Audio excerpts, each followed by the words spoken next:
जो पितृपक्ष में बाबा कृष्णेश्वर नाथ की कृपा से आप और हम श्रवण कर रहे हैं।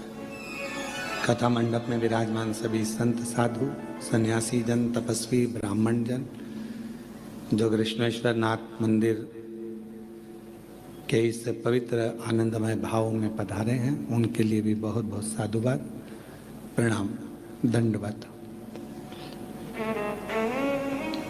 एक छोटा सा जीवन है मानव का, और उस मानव के जीवन में ऐसे बहुत सारे क्रम होते हैं जिन क्रमों के कारणवश मनुष्य परमात्मा से दूर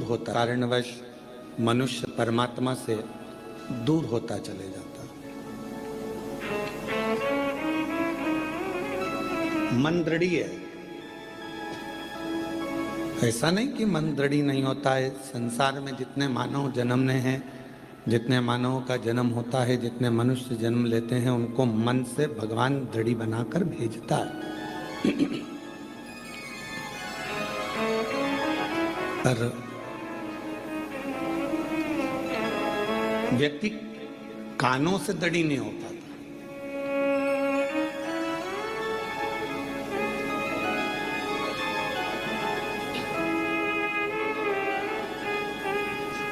केवल एक मन का दृढ़ी बन गया, पर श्रवण शक्ति से दृढ़ी नहीं बना, तो वो मन जब परमात्मा में लगाता है तो उसकी श्रवण शक्ति कहीं ना कहीं इधर उधर भटकती है और वो परमात्मा से फिर दूर हो जाता है।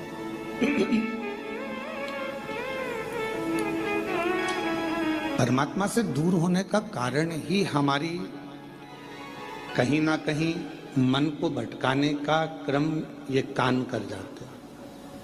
जैसे कई माताएं नियम बना लेती हैं, कई भाई नियम बना लेते हैं कि मैं शंकर भगवान को भजूंगा, मैं शिव जी को एक लोटा जल चढ़ाऊंगा, मैं शंकर भगवान का स्मरण करूंगा, मैं शिव के मंदिर जाऊंगा, शिव को भजूंगा, बेलपत्र का श्रृंगार करूंगा, शिव जी को चंदन अगर तगर से श्रृंगारित करूंगा।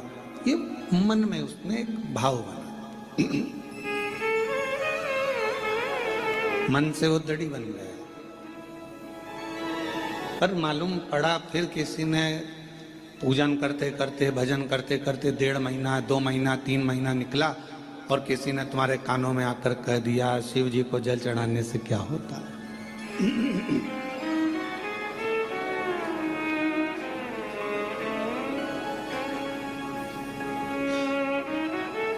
आप तो गलत संगत में पड़े हुए हो, गलत विचारों में पड़े हुए हो, गलत संगत में पड़े हुए हो, गलत भाव में पड़े हुए हो, तो शिव कैसे रीझेंगे।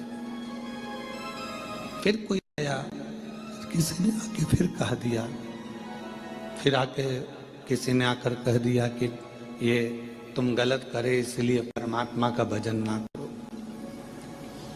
कानों में शब्द पढ़ते जाते हैं और मन भटकता जाता है।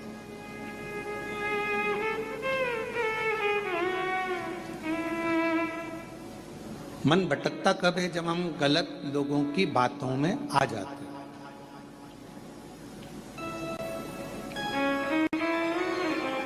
हम गलत विचारों में जब पढ़ने लगते हैं, गलत सोचने लगते हैं, गलत सुनने लगते हैं, गलत श्रवण करने लगते हैं, गलत सुनने लगते हैं, गलत लोगों की संगत में आकर, गलत लोगों के विचारों में आकर हम परमात्मा की शरणागति छोड़ देते हैं।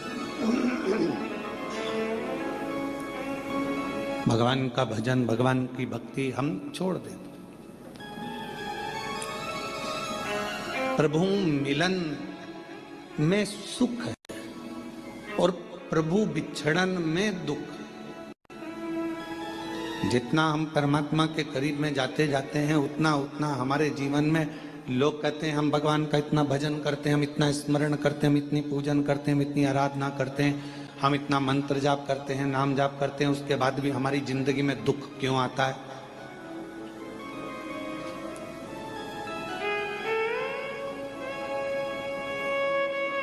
आप सब समझदार हैं, जितने आस्था चैनल पर कथा सुन रहे हो, जितने फेसबुक यूट्यूब पर पितृपक्ष में ये श्रवण कर रहे हैं कथा को, सब समझदार। कपड़े को यदि साफ करना है तो उसमें सोडा डालना पड़ेगा, सर्फ डालना पड़ेगा, साबुन लगाना पड़ेगा और कपड़े को अच्छा जम के खंगालना पड़ेगा, निचोड़ना पड़ेगा। खंगालोगे, धोगे, पटकोगे, आड़ा टेढ़ा, साबुन, फिर गर्म पानी, फिर सोडा, फिर वापस सरफ और साबुन बार बार लगाओगे, पटकोगे, पछाड़ोगे, तब जाकर वो कपड़ा थोड़ा उज्जवल हो पाएगा। तो आप ये ना सोचें कि भगवान, हम भजन करते हैं, हम कीर्तन करते हैं, हम मंत्र जाप करते हैं, हम माला जाप करते हैं, हम पूजन करते हैं और भगवान हमको ही दुख क्यों दे रहा है। भगवान चाहता है कि तुझे इतना पवित्र कर दूंगा धो धो कर कि फिर संसार सागर में तेरा जन्म नहीं होगा, तू मेरा हो जाएगा और मैं तेरा हो जाऊंगा, तू मेरा हो जाएगा और मैं तेरा हो जाऊंगा, तू भटकेगा नहीं फिर। और मैंने तेरे ही भरोसे बाबा, तेरे ही भरोसे हवा भी उड़ती जावागी बाबा, डोर हत्तो कटी जावागी भोले मैं शंभू में तेरी। इन दोनों की आवाज एक लेवल पे रखिए गाने वाले की। भोले मैं तेरी पतंग, शंभू में तेरी पतंग, हवा भी उड़ती जावागी बाबा, डोर हत्तो छड़ी घटी जावागी भोले मैं तेरी पतंग। अर्थात परमात्मा यदि थोड़ा दुख दे, परमात्मा थोड़ी तकलीफ दे, परमात्मा थोड़ा कष्ट दे, परमात्मा अगर थोड़ी सी दुख दे रहा है, तकलीफ दे रहा है, कष्ट दे रहा है, तो आप भटको मत। आपको भटकने की जरूरत नहीं है, आपको कहीं इधर उधर भटकने की जरूरत नहीं है। परमात्मा ने अगर दुख दिया है तो वो आपको कहीं ना कहीं अपने करीब में लाना चाहता है, अपने पास लेना चाहता है। हम क्यों? महाराज कश्यप ऋषि की एक कथा आती है।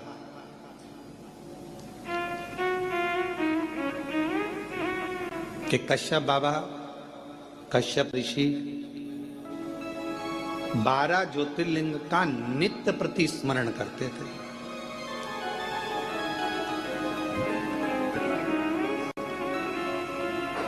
श्राद्ध पक्ष की कथा है, थोड़ा सावधानी से सुनिएगा। श्राद्ध पक्ष की कथा है, थोड़ा सावधानी पूर्वक स्मरण करिएगा और अपने जीवन में उतारने का प्रयास करिएगा। जितने भी आस्था चैनल पर सुन रहे हो, चाहे फेसबुक यूट्यूब पर सुन रहे हो, चाहे इस कथा के पंडाल में बैठकर सुन रहे हो, कश्यप बाबा 12 ज्योतिर्लिंग का स्मरण करते हैं। पर कभी उन्होंने अपनी जिंदगी में पार्थिव पूजन करा, हर बार 12 ज्योतिर्लिंग का स्मरण करा, पार्थिव पूजन करा, पर कभी उन्होंने 12वां ज्योतिर्लिंग नहीं बनाया। अर्थात 11 ज्योतिर्लिंग बनाते थे और 12 ज्योतिर्लिंग उसमें बनाते ही नहीं।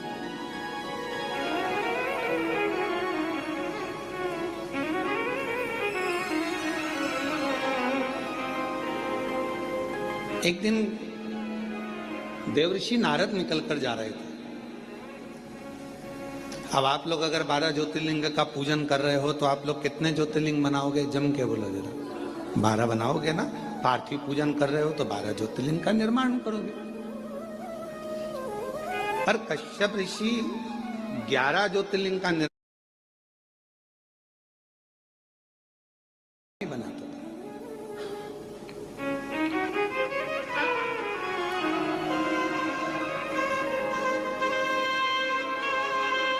देवऋषि नारद का आगमन हुआ और देवऋषि नारद का आगमन हुआ और देवऋषि नारद ने आकर पूछा कि कश्यप बाबा एक बात बताओ, आप जो ये ज्योतिर्लिंग का निर्माण करते हो, ज्योतिर्लिंग बनाते हो, तो इसमें 11 ज्योतिर्लिंग बनाते हो, 12वां ज्योतिर्लिंग क्यों नहीं बनाते? 12वां ज्योतिर्लिंग निर्माण क्यों नहीं करते? नारद जी पूछ पूछ कर थक गए, तो भी आखिरी तक कश्यप ऋषि ने यह नहीं बताया कि 12वां ज्योतिर्लिंग क्यों नहीं बनाते। 11 की पूजन करते, 12वां बनाते ही।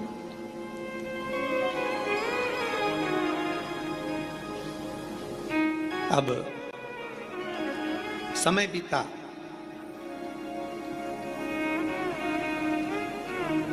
भगवान शंकर के पास में ऐसी सूचना मिल गई कि कश्यप ऋषि 12 ज्योतिर्लिंग का पूजन करते,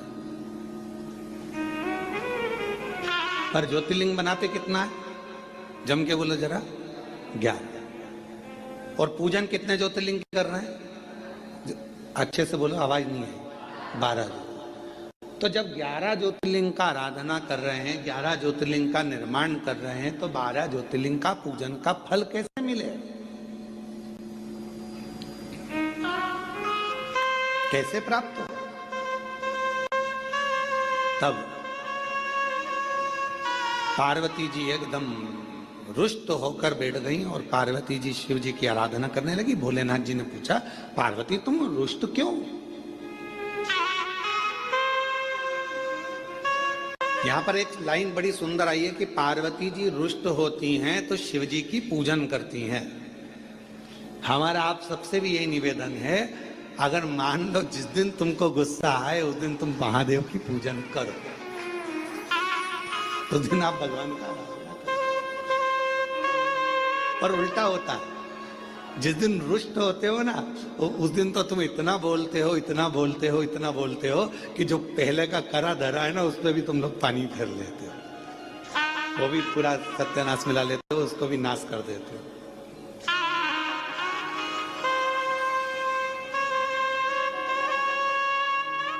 पार्वती जी अगर थोड़ी सी रुष्ट हुई हैं, और मां पार्वती जी अगर रुष्ट हुई हैं, तो वो शिव जी की आराधना कर रही है, शंकर जी की आराधना कर रही है।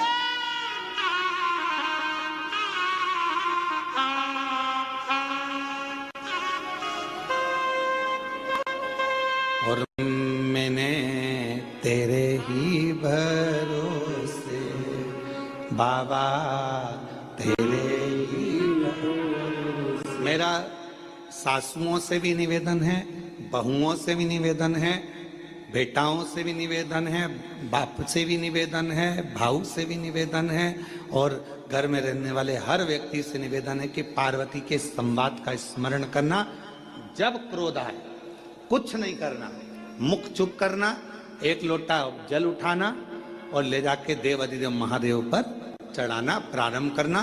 थोड़ी देर बैठना, हाथ में माला पकड़ना, नहीं पकड़ो तो प्रेम से मोबाइल को किनारे रखना और हृदय पर हाथ रखकर श्री शिवाय नमस्तुभ्यं, श्री शिवाय नमस्तुभ्यं, श्री शिवाय नमस्तुभ्यं, श्री शिवाय नमस्तुभ्यं। हृदय से, अपने मन से भगवान को पुकारना प्रारंभ करो। भाव से पुकारो उसको। झगड़ा कर भी लोगे, सास अपशब्द कह देगी, बहू अपशब्द कह देगी, दोनों ने अपनी आड़ी टेढ़ी बातें कह दी, होगा क्या इसमें महाराज? इसमें एक दूसरे से संबंध दूर बनते चले जाएंगे, टूटते चले जाएंगे। इसलिए जितना मौन रहोगे, शांत रहोगे, उतने अपने जीवन का आनंद पाओगे,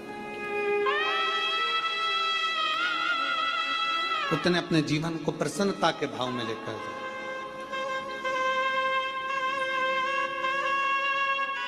आत्मा के भजन में डूबो, स्मरण में डूबो। पार्वती जी रुष्ट हो गई, भगवान शंकर की पूजन करने बैठ गए। और कहते हैं जितनी रुष्टता में भगवान का भजन हो पाता है उतनी एकाग्रता जब रूठने के बाद, जब आप लड़ाई कर लेते हो एकदम, तुम देखना बहुत तेज सुनामी लहरें चली, बहुत तेज बारिश हुई, खूब तेज हवा चली, एकदम बवंडर मचा, और उसके बाद जो शांति होती है, इतनी शांति कि लगता है अभी थोड़ी देर पहले तो हमने देखा था कितना बवंडर था, इतना विवाद था, और अब एकदम शांति हो, एकदम शांति। इतना शांत कैसे हो सकता है? तो जब विवाद छिड़ जाए, बहुत क्लेश हो जाए, बहुत अशांति हो जाए घर में, मान लो किसी कारणवश अगर विवाद हो जाए, तो मेरा निवेदन है टूटना नहीं, एक दूसरे से अलग मत जाना, बल्कि साथ रहना। तुम उसको समझना, वो तुम्हें समझेगा, और एक दूसरे से साझा बनाकर ये गन्ने के रस जैसा उसका आनंद लेते हुए आगे बढ़ते चले जाना, उसमें क्लेश ना हो।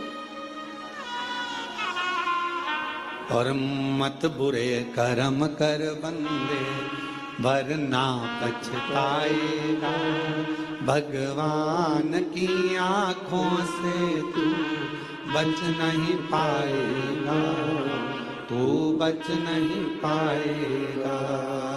अरे ओ अज्ञानी मत कर नादानी, अरे ओ अज्ञानी मत कर नादानी, तेरे कर्म का फल भी तू ही पाएगा, जैसा किया तूने तेरे आगे आएगा।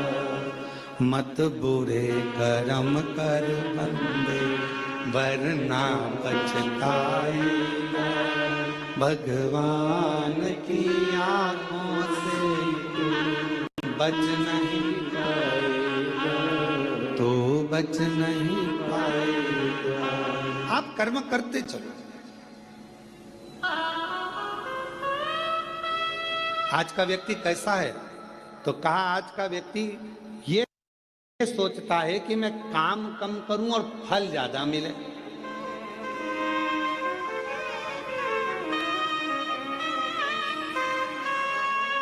नारखेड़े जी, आपने भी बड़ी मेहनत करी होगी, पाटिल जी आपने भी बड़ी मेहनत करी होगी, और जितने यहाँ पर मेरे भाई बैठे हैं, जितने भी भाऊ बैठे हुए हैं, मैं आपसे निवेदन करूं, आपने भी अपनी जिंदगी में बहुत मेहनत करी होगी।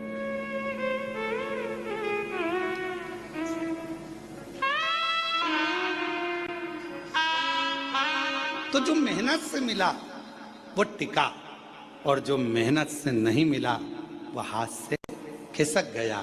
शिव महापुराण की कथा कहती है, कोई तुमसे आकर कह दे कि तुम मेरे पास आकर बैठ जाओ, तुम्हें मेहनत नहीं करना पड़ेगी, दुनिया का सारा धन अपने आप मिल जाएगा, समझ लेना कि बेवकूफ बना रहा है और तेरा लेकर चले जाएगा और तुझे चूना लगा देगा। इसलिए निवेदन है, अपना व्यापार, अपनी नौकरी, अपनी सर्विस, अपनी मेहनत पूरी बरकरार रखो और पूरी मेहनत करो। जिस समय आपकी मेहनत प्रबल होगी, उस दिन भगवान तुम्हें छप्पर फाड़ कर देना प्रारंभ कर देगा, तुम्हें वैभव देगा, धन देगा, संपदा देगा, सब देगा, सब देगा। आप अपनी मेहनत से पीछे मत। शिव कथा कह रही है, भगवान शंकर का चरित्र कह रहा है, शिव महापुराण का चरित्र कह रहा है, भगवान शंकर की पवित्र कथा कर रही है, शिव तत्व कह रहा। पार्वती जी बैठ गई तब साधना करने के लिए, शंकर भगवान ने नेत्र खोले और पार्वती से पूछा कि आज तू रुष्ट होकर मेरी पूजन कर रही? हाँ। क्यों? वो कश्यप ऋषि है ना, 12 ज्योतिर्लिंग का पूजन करना चाहिए, तो वो 11 ज्योतिर्लिंग बनाते हैं और पूजन करते हैं, और एक ज्योतिर्लिंग छोड़ देते हैं। शंकर भगवान ने कहा, पार्वती नहीं, कश्यप ऋषि कभी ऐसा नहीं करते, वो पूरे 12 ज्योतिर्लिंग का पूजन करते हैं, पूरे 12 ज्योतिर्लिंग।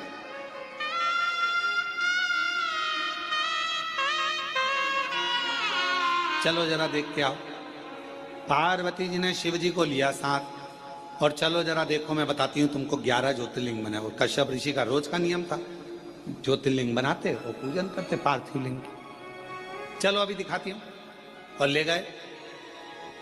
जो सामने देखे तो 11 ज्योतिर्लिंग बने थे।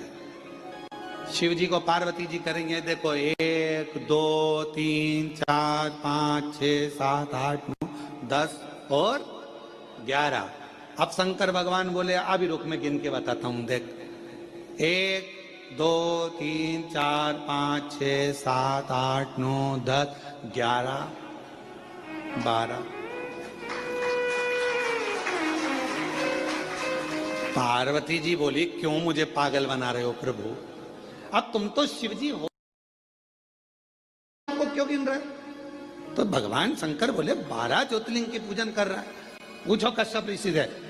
बाबा कश्यप ऋषि के सामने प्रकट हो गए। कश्यप बाबा ने देखा आज तो भगवान प्रकट हो गए। जब जब ये उलझन होती है ना, जब जब झगड़ा होता है, जब जब कोई विवाद उत्पन्न होता है, जब जब कोई क्वेश्चन आता है, जब जब कोई प्रश्न आता है, जब जब कोई बवाल मचता है, समझ लेना उसमें कोई ना कोई मंथन होकर कुछ निर्णय निकलने वाला है।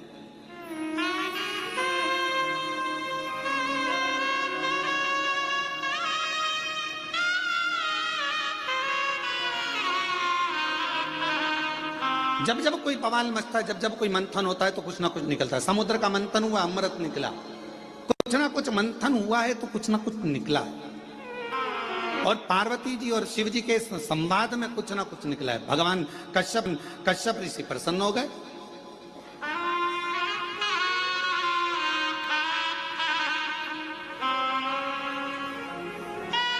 और मंथन में कुछ ना कुछ निकलना जरूरी भी है। एक प्रसंग बड़ा सुंदर है महाराज जी।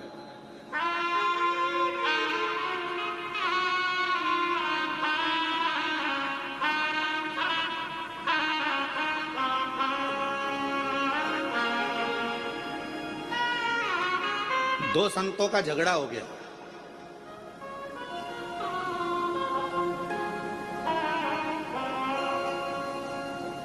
और आपस में दोनों झगड़ लिए।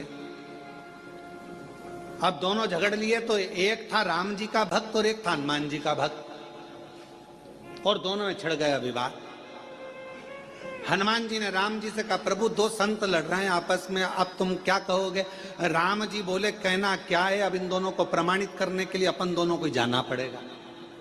जब जब संत झगड़ते हैं, साधु झगड़ते हैं, सन्यासी झगड़ते हैं, तपस्वी झगड़ते हैं, आपस में जब कोई भगवत प्रेमी आपस में झगड़ते हैं तो उसका निर्णय करने के लिए स्वयं परमात्मा को बीच में आना पड़ता है और परमात्मा को निर्णय करना पड़ता है।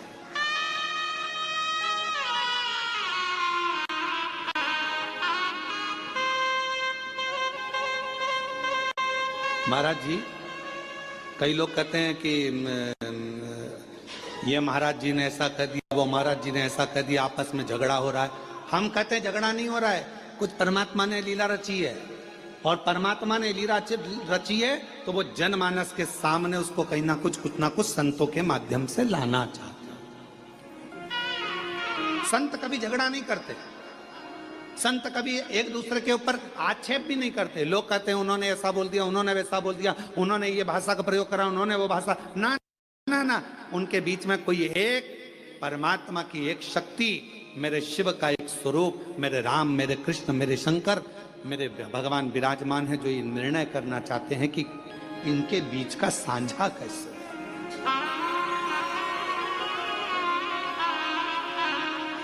पार्वती जी बोली तुम गलत गिन रहे हो। शिव जी बोले तू गिन ले। फिर पार्वती जी ने गिनती लगाई, 1 2 3 4 5 6 7 8 9 10 11। शंकर भगवान से पार्वती जी बोली ये तो 11 है। शिव जी बोले देख मैं वापस गिनता हूं, 1 2 3 4 5 6 7 8 9 10 11 12। फिर पार्वती जी बोली तुमने फिर अपने आप को गिन लिया। शंकर भगवान बोले कश्यप ऋषि से पूछ ले कि कश्यप बाबा तुम ये 11 शिवलिंग बनाते हो कि 12 शिवलिंग बनाते हो? कश्यप बाबा से पूछा पार्वती जी ने कि कश्यप ऋषि तुम इतने बड़े ऋषि होकर तुम्हें 12 ज्योतिर्लिंग का निर्माण करना चाहिए, 12 पार्थिव लिंग बनाना चाहिए, उनकी आराधना करना चाहिए, और तुम 11 पार्थिव की पूजन कर रहे हो, 11 लिंग की पूजन कर रहे हो और 11 लिंग की पूजन करते हो, ये कोई अच्छी बात है? करना है तो 12 की करो। इतने में कश्यप ऋषि ने कहा माँ मैं 12 ज्योतिर्लिंग की पूजन करता हूं, आप ना मानो तो देख लो कहां है 12 ज्योतिर्लिंग। कश्यप जी ने कहा 1 2 3, 4, 5, 6, 7, 8, 9, 10, 11 और कश्यप जी बोले 12। कश्यप जी ने खुद अपने हृदय पर हाथ रख लिया और कहा 12। कश्यप जी कहते हैं माँ, ये 11 ज्योतिर्लिंग तो नजर आते हैं,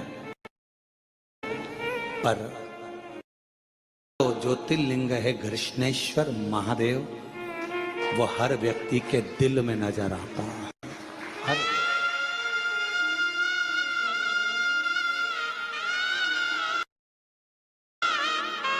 हर व्यक्ति के हृदय में।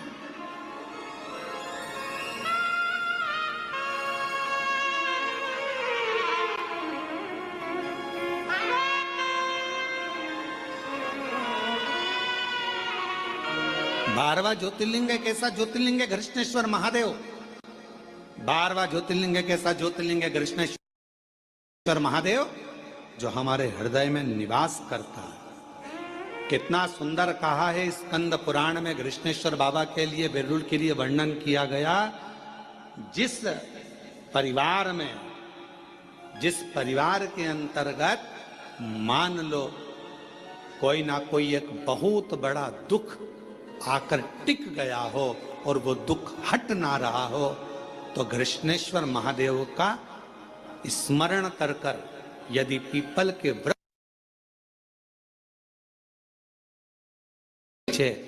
बस केवल हृदय से कृष्णेश्वर का जप कर कर, कृष्णेश्वर नाम का उच्चारण कर कर, एक 4 बत्ती का दीपक यदि पीपल के वृक्ष के नीचे प्रज्वलित कर दिया जाए प्रदोष के दिन, तो वो भारी से भारी दुख भी केवल 7 दिन के अंदर कट जाता है। 12 ज्योतिर्लिंग में से एक ज्योतिर्लिंग है कृष्णेश्वर महादेव, जो हमारे हृदय में निवास करते हैं।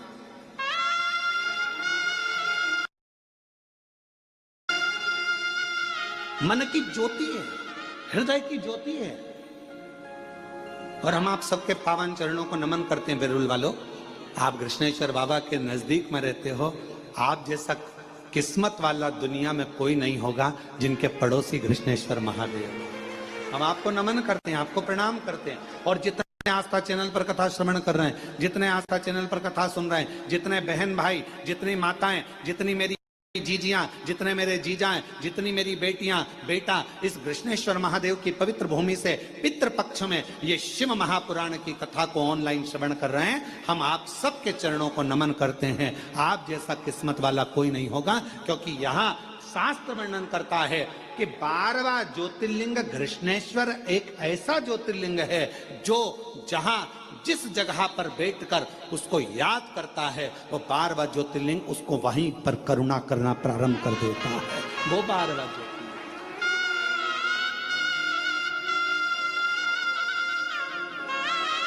वो 12वां ज्योतिर्लिंग कृष्णेश्वर महादेव।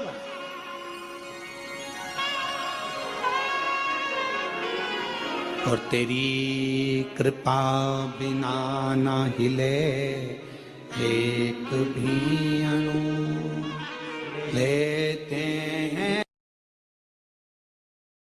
श्वास तेरी कृपा से बखान क्या करूं मैं राखों के ढेर का, चपटी बभूत में खजाना कुबेर का। हे गंगाधार मुक्ति द्वार ओंकार तू, भोले ओंकार तू, आयो शरण तिहारी शंभुता। कृष्णेश्वर महादेव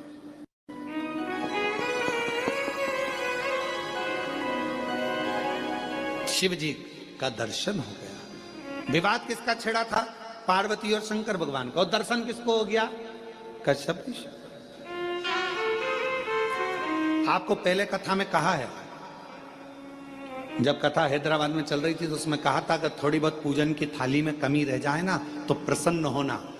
तुम यहां पूजन कर रहे हो और तुम माचिस ढूंढ रहे हो, तुम कपूर ढूंढ रहे हो, तुम कुंकू रोली ढूंढ रहे हो, तुम चंदन ढूंढ रहे हो, तुम्हें लग रहा है कि तुम ढूंढ रहे हो, पर तुमने याद करा, अरे राम मेरी पूजा की थाली में कपूर तो घर पे रह गया।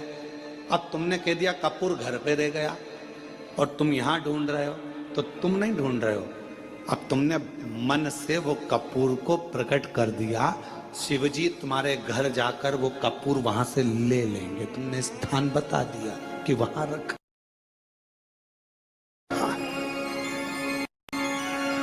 झगड़ा यहां हुआ है शिव और पार्वती का, और दर्शन किसको हो गया? जम के बोलो जरा, कश्यप ऋषि। झगड़ा इन दोनों का हो रहा, दर्शन कश्यप ऋषि कर रहा है, दर्शन कश्यप बाबा को हो रहा है। ये इनकी आनंदता, ये इनका प्रेम है, इनकी वात्सल्य है।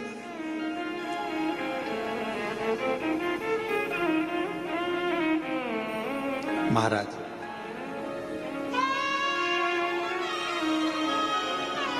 कृष्णेश्वर बाबा का एक सुंदर भाव व्यक्त किया है महाराज स्कंद पुराण के अंतर्गत। भाव से अपन उसको पढ़ें, स्मरण करें। शिव महापुराण में कृष्णेश्वर बाबा की जो कथा का वर्णन किया उसका भी स्मरण करें।